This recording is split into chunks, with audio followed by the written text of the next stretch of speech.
In this video, I'll show you exactly what I would do if I started a faceless YouTube channel today, step by step. Now, just very quickly, who am I? I'm Steffen. I've made hundreds of thousands of dollars with faceless YouTube channels, and I've helped hundreds of other people do the same. For example, Martins, who have helped to make $31,000 in one single month within 7 months. Then another student who made $25,000 in 1 week. Another one hitting his first $1,000 month. Then here another one doing $3,800. Here another one doing $18,000 a month, and many more. You can pause the video and read through all of these. Now, if you're interested in getting the same results, just click the link below this video, the first link, book a call with me, and we will see if I can help you or not. But now I would say, let's get started. What would I do if I had to start from scratch today? So it's very, very simple. Firstly, we would go ahead and find a niche. This is one of the most important things which most people skip, right? Most people just rush through this, but I always say, how do you want to build a house if you don't plan first? How do you want to build a house without a plan, right? And that's the exact same thing when it comes to faceless YouTube channels. And that's why we first find a niche. Now, for finding a niche, for this, we want to open an incognito window or even create a brand new channel just for niche research. A must-have tool I would highly recommend is ElevenLabs. I'll show you guys a bit later how exactly ElevenLabs works. Link it down below with a discount code. Just check that out. It's like 13 euros or something a month, and it's gonna save you months and months of time, actually, especially if you do YouTube for a very long time. It's going to save you so much time. But we'll actually, before we can actually get into niche research, we first need to know the criteria of a good niche. So number one, there are under 5 smaller channels creating content in this niche that are constantly getting more views than they have subscribers. This means there is high demand and low supply. This is one of the most important concepts to understand when you want to get into faceless YouTube channels, because you need to see YouTube as a marketplace, and a marketplace has demand and it has supply, right? If you want to open a pizza restaurant, just as an example, you're not going to open a pizza restaurant in a town where there are 100 pizza restaurants already, right? Or in a town where the people don't even want to eat pizza. Where you're going to open a pizza restaurant is if there is maybe one pizza restaurant, but the pizza isn't that good, and there are a lot of people who want to eat pizza. Then you would go ahead and open a pizza restaurant, right? So that's always the simplest way to explain that. Then there are no channels with over 100,000 subscribers, because usually if this is the case, it's going to be very difficult to compete against these big channels, because YouTube trusts those accounts already, right? They already have their trust with those accounts, and these accounts will always, in most cases, have the first mover advantage. So it's going to be difficult to go against accounts like this, all right? Then there are no smaller channels failing. Most people always look at the bigger channels, how much money they're making and all of these things, but they never look at like, hey, how many small channels are actually failing? Because if they are already like 10, 20 small channels failing, why should your channel succeed? Like, what are you doing differently? So this is something that is very important and very overlooked. Then the niche is not older than 6 months. In most cases, if the niche is older than 6 months, there will be channels failing, and there will also be very big channels in the niche. So try to find niches that are not older than 6 months. Then next up, I can create better content than my competitors. This can also just be longer content. Boom. Which would give you an unfair advantage over your competitors, which I would highly recommend.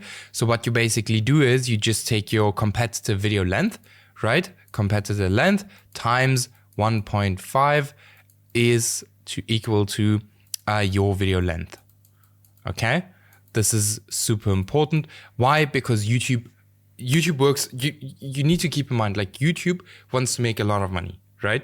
Now, YouTube makes money by keeping people on the platform and showing people ads.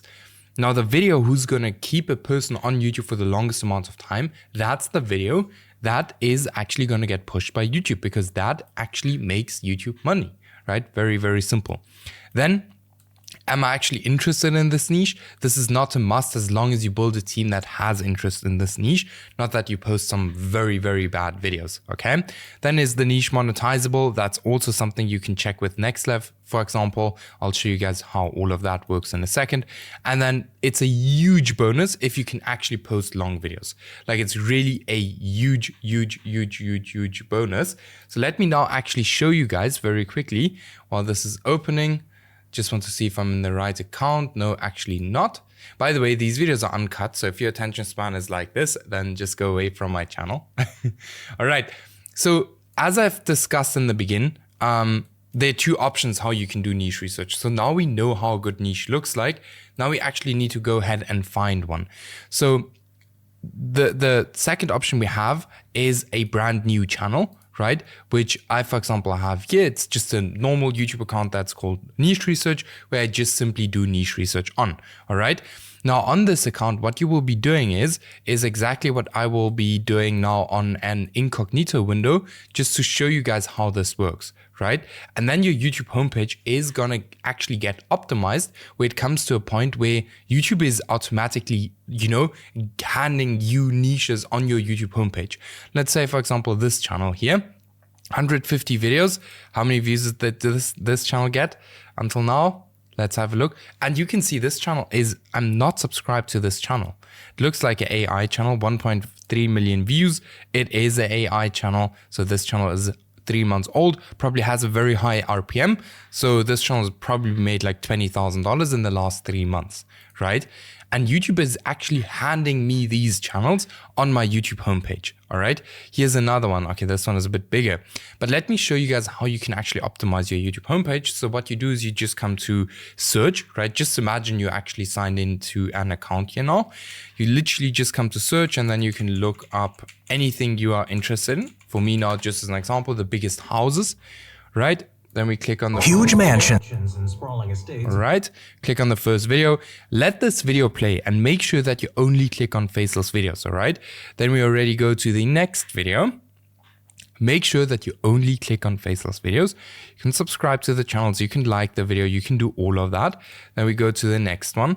And then very often, as you can see here, we already find very small channels already in the suggested feed, all right? Which is absolutely awesome, but that's not what we're doing to find niches right now. We're trying to find niches on our YouTube homepage, all right? So here's another one, another faceless channel. Let's have a look. So we just want to click on faceless channels. Yes, I know in the beginning it's going to be a bit confusing which videos are faceless, which are not faceless. But what you can do is you can literally just like hold your cursor over the video thumbnail. And then you can see if the video is faceless or not. So here again, a smaller channel doing quite well. Let's see what else we can find. And we just do this for quite a while, and then you will see your YouTube homepage will start looking like this. Now, obviously, this homepage here is already, you know, used. So it's showing me channels I have subscribed already to. But here, for example, this one, because I clicked on a few health videos, just as an example, that's why it's giving me this channel here, just as an example, which is, I don't like these channels at all, but it's a small channel that YouTube provided me with on my YouTube homepage, right? Here's another one. So we'll just keep on going like this for just a bit. Let's see what else we can find. What else can we find? I just want to show you guys. Okay, so this is gonna be the last one. Now we're actually gonna go back to our YouTube homepage to show you guys that this homepage here already has, like, here's a faceless video. Then we have a faceless video here. We have a faceless video here. Here. And the more you do it and the longer you do it, the more faceless channels will be on your YouTube homepage, as you can see on my YouTube homepage. Now, what you do is you literally scroll down on your YouTube homepage and try to find small channels that are absolutely crushing it. Here's one, just as an example, 3 videos, here, 50,000 views. Boom, there we have a faceless niche. All right, just as an example. And there are many like this. Now, it doesn't have to be a niche like that. It doesn't have to be politics. Your YouTube homepage will look like what you have been looking up here in the beginning or whatever you're interested in. All right, especially if you only click on videos that you're actually interested in. Here's another one, looks like a documentary type channel. So we can see this channel is quite big. Not sure if it's a faceless channel or not. So let's just keep on going. I just want to show you guys what NextLab can do. Let's say, for example, let's just pick anyone. Here, Senior Health Compass. Let's have a look at this one. So here we can again see a small channel. I haven't subscribed to it, which is awesome. YouTube is literally feeding us channels these days. And all you need to look for in these channels is this criteria. Now you have to keep in mind that give yourself enough time to do niche research and do not rush the process, because if you rush the process, you will have to start again from scratch anyway. So just don't rush the process. But here's what NextLab can do. Like I said, you can find the link to it in the video description. It can show you the RPM of the niche. It can show you the views, the revenue that the channel generated, everything. And this makes it super easy for you to see like, hey, I want to do $3,000 a month. And then you just check, hey, do my competitors make that type of money? If yes, then you go for it, right? Obviously, if your competitor channels look correct, all right? So this brings us to the next step. I hope you guys understand how to do niche research. It's actually very simple, but it just takes a bunch of time. Then next up, we need to do competitor research. We're going to use the niche research sheet to validate all our finds, all right? So let me just open this sheet. Boom, I'll link it in the video description for you guys. So let me just change this here again. So what we will be doing is very, very simple.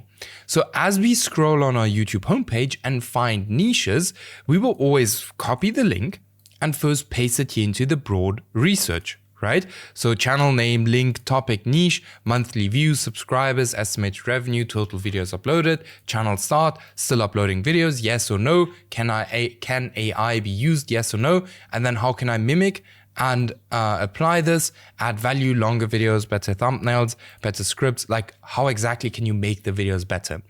Now, once you've added a bunch of channels inside here, in the beginning, I would highly recommend you to do like 30 or something channels, and then look back at that and choose one where you think like, hey, this would be one where I think I can have success with.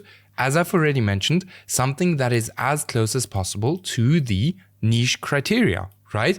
Then what you do is you open or you do deeper research into that specific niche.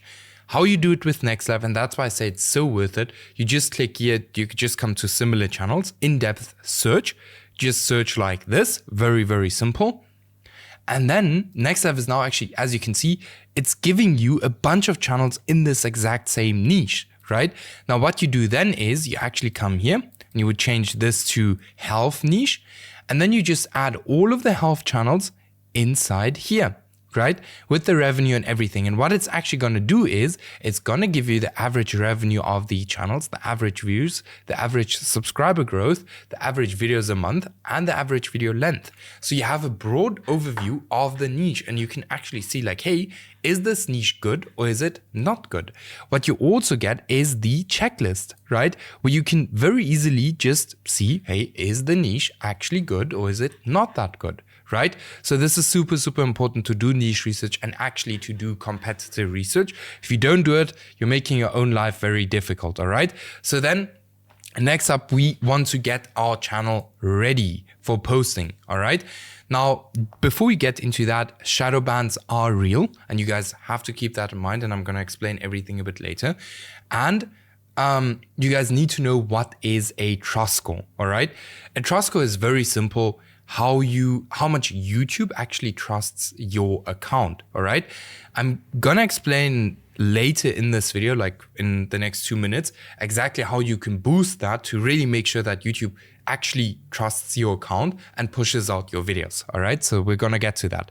So before we get to that, there are different type of YouTube accounts. So there's a brand new channel where you literally go ahead and you create a brand new YouTube channel just from any email. Then there are aged accounts. These are very old accounts from 2006, 2009, 2011, very old accounts. And people like these accounts, even including me, because usually they have a higher trust score because they have been around for way longer. All right. And then there are also pre-monetized accounts. These are a bit more expensive. So you can get a good pre-monetized account for around about $600. Would I recommend it? No, especially not if you're just starting out, because this is obviously an investment that sometimes works out and sometimes it doesn't, right? So if you're getting a pre-monetized channel, it is a little bit of risk on your side and you might lose that money. All right, so let's keep on going. Now, how do you actually warm up your account and make sure that your trust score is good?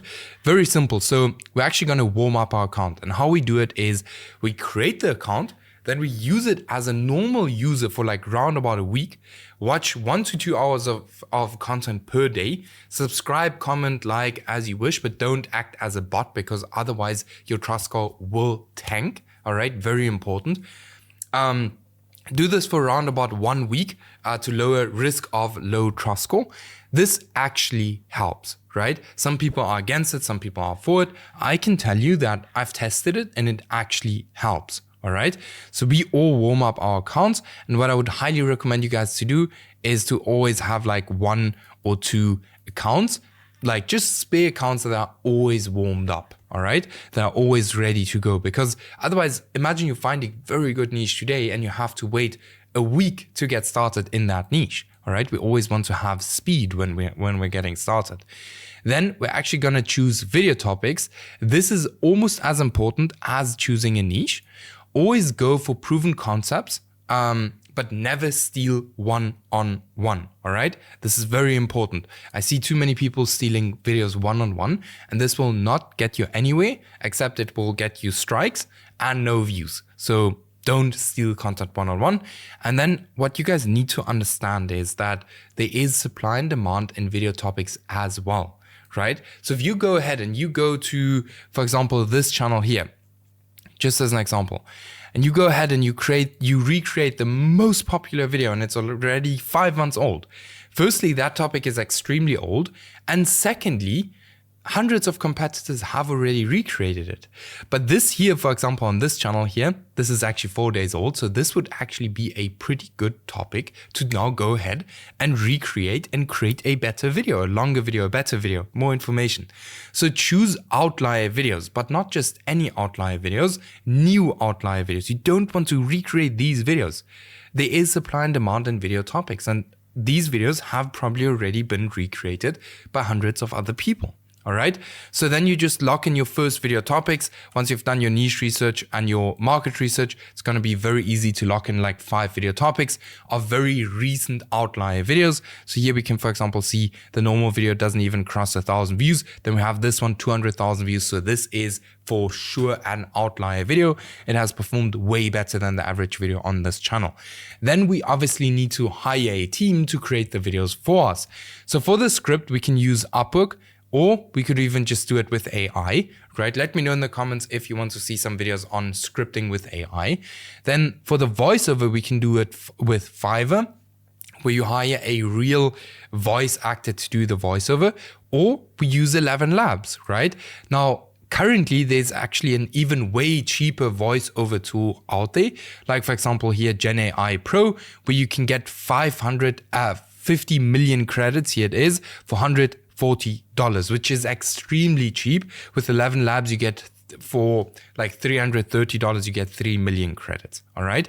And these voiceovers are basically the exact same as ElevenLabs. So yes, then the only thing or something I would highly recommend you to actually hire and not do with AI is a editor. So you can hire them from Upwork, where you will be able to find a bit cheaper editors, or you can hire them on X, right? Then you need a thumbnail as well, which you can either do it yourself or hire someone on Upwork or on X. Then we actually go ahead into the testing phase. So once we have the first video ready, we want to test, is the niche actually good or is it not good? Because very often I see people going into niches where the niches are absolutely trash and they will post for years and years and years and nothing will happen. The YouTube algorithm changed and that made it way easier to actually test niches these days. Let me show you guys exactly what we will be doing. So what we will be doing is we're going to post around about 5 videos. All right. So we post one day, then we skip one day. Whoops. Then we skip one day and then we post again. You can, kind of post however you want to post. Just don't make it seem as if you are a bot, right? That is super important. So now we have our 5 videos posted, actually 6 videos posted. So I just need to remove this Not sure why. Okay, so now we have our 5 videos posted. Now, one of 2 things is very often going to happen. So either you're not going to get any views, right? And I'd always highly recommend you guys to go back to step 1 and do the niche research again, right? If you don't get any views. Or like scenario 2, where you actually do get views. Now this process, until it actually hits, takes around about 5 to 10 days. So this is not a process that happens overnight and you just get views, right? In this time frame here, I'd always highly recommend everyone watching this video to always go back and do more niche research, all right? I would always recommend you guys that. Do not sit there and waste time doing nothing, because the more you test, the faster you're gonna get something that works, right? YouTube and business in general is all a numbers game. We just need to test, all right? Now, once we have something that actually worked, then we only continue to post videos. And here we can also post better videos if we want to. Now, I can promise you that this 100% works. And this is why most of our students get their channels monetized within like 2 to 3 weeks, right? Because we don't waste a lot of time on channels that will anyway not work or that will take months to actually end up working, right? Now, the reasons why a channel failure is very simple. So firstly, your videos are too short, and I would always highly recommend you guys to go back and study these and try to understand why did my channel fail. So firstly, like I said, your videos are too short, or you have trash packaging, which I also see a lot of people doing, like copying the thumbnails almost one-on-one, or doing something completely different than what works in the niche. All right, you need to be in the middle there. Or you have a bad niche. This happens to me too, happens to everyone. Or maybe you have a bad channel. Now, how do you know if you have a bad channel? Very simple to explain. You will see if you have a bad channel if you only get impressions from search or external. All right, so that's basically where you can see that you have a bad channel, or if you don't even get 100 impressions after posting 15 videos. Now, if you have a bad channel, you just take these videos and you just upload them on another channel. So yeah, this is basically what I would do. And I would repeat this process over and over and over and over and over again until I have something that works, right? And usually, especially if you stick to this, I promise you that at least 1 of 3 channels are gonna work, right? So keep in mind, if you're interested in working close with me, just check out the first link in the video description, book a call with me, and we'll see if I can help you get the exact same results. And then we'll see each other in the next video.